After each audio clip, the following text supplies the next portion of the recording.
Hello, and thank you for listening to this episode of the Moore's October Rants. Today's episode is going to be titled, Everyone Seems So Miserable Nowadays. I've always been the type of person who just kind of watches. I observe, and over time I've started noticing something that's honestly hard to ignore. It's especially obvious on social media, but it's definitely a real-life thing too, because let's be real. Social media is real life, just happening through a screen. But yeah, people are extremely miserable, like across the board. You see it in politics all the time. You see it in pretty much every part of life, honestly, especially politics. But also when you go to work and you see the people you work with or you interact with customers, or maybe you are the customer and you see the employees, it's just this constant vibe of misery radiating off people. People arguing about politics, going back and forth online or in person. They all just seem so unhappy. Not even just about the politics, like unhappy with life in general. And once you start seeing it, you realize it's everywhere. You can find so much misery in this world. And it's honestly easy to find. That's the thing. You don't have to go looking for it, which is why I think you have to work twice as hard just to stay away from it. You have to be intentional, because the misery is always right there, ready to pull you in. This is something I had to realize as I got older. When I became an adult and got all these rights that come with it, like being able to vote, I remember after the first couple of elections I voted in, it started to hit me that it doesn't really matter who gets elected. Not in any country. You could be talking about the president or prime minister or whatever they call it, and it doesn't matter if it's France, Germany, Sweden, Slovakia, Russia, Portugal, the UK, Ireland, Canada, anywhere.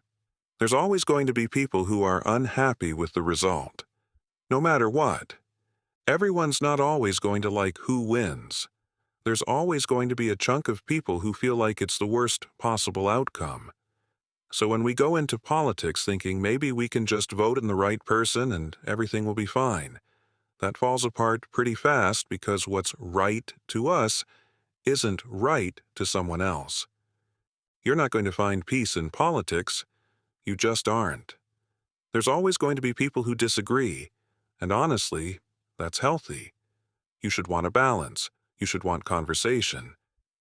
But what we have now is just people arguing back and forth. Both sides miserable, neither side actually trying to understand each other. There's not a lot of happiness in politics, not a lot of positivity.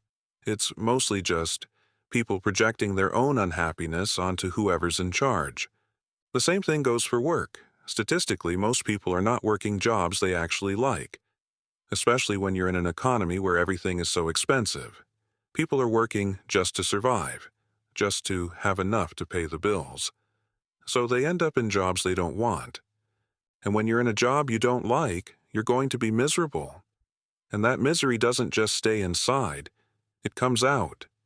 You see it in their attitude, their tone, their body language. And half the time they take it out on the people around them. There's this one Dunkin' Donuts location I've been going to for years, and I've always had issues with them. Every time I go, it's something. Either their attitude is off, or the way they talk to me is weirdly hostile, or their body language is just straight up aggressive. They seem so miserable. And this has been going on for years, so it's not like a one-off bad day. It's a pattern. And it makes me wonder, like I get it. Working fast food, working at Dunkin', that's a fast-paced job. I know some people don't like that kind of work, but sometimes you don't have a choice because you have bills to pay. So you end up there and you get miserable, and then you take it out on customers. But here's the thing. There are jobs where people actually like what they do. There are people who don't mind showing up. What's wild to me is how many people just choose to live in misery and don't even try to get themselves out of it.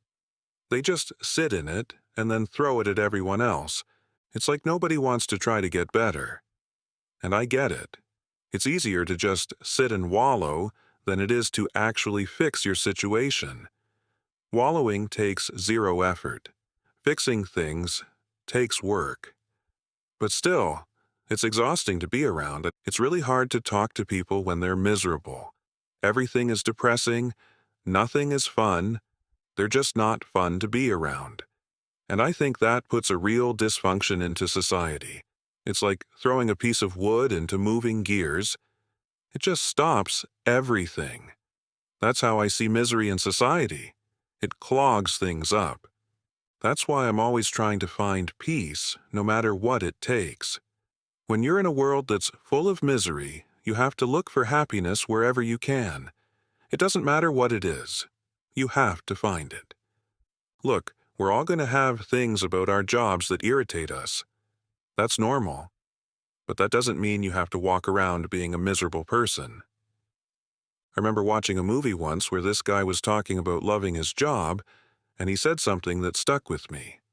He said, if you don't love your job, you have no one to blame but yourself, because we make our own futures. We create where we go. And honestly, I kinda agree with that. We do have some say in what career we go into. If you're a doctor, and you hate being a doctor, you're the one who went to med school. Nobody forced you. If you're a lawyer, and you hate it, you chose to go to law school. You have to take some responsibility for that. I really think a lot of this misery comes from a lack of responsibility, and a lack of gratitude. People aren't grateful for what they have. There are people out there who are miserable even though they have a place to stay. They have running water, a working shower, food on the table, heat, shelter. They're not out in the cold. They have internet access, maybe a nice laptop or a PC, a phone. They have all this stuff that so many people wish they had. Meanwhile, there are people who don't even have access to clean water. People who don't know where their next meal is coming from. People who are worried about being murdered every day. I'm not saying you can't be stressed or have a hard time just because you have a roof over your head. But honestly, people just need to be more grateful. Gratitude is literally the antidote to misery. It's not some cheesy self-help thing. It actually works. When you actually stop and appreciate what you have, it changes how you show up. This concludes this episode of the Moore's October Rants. Thank you for listening. Signing out. Goodbye for now.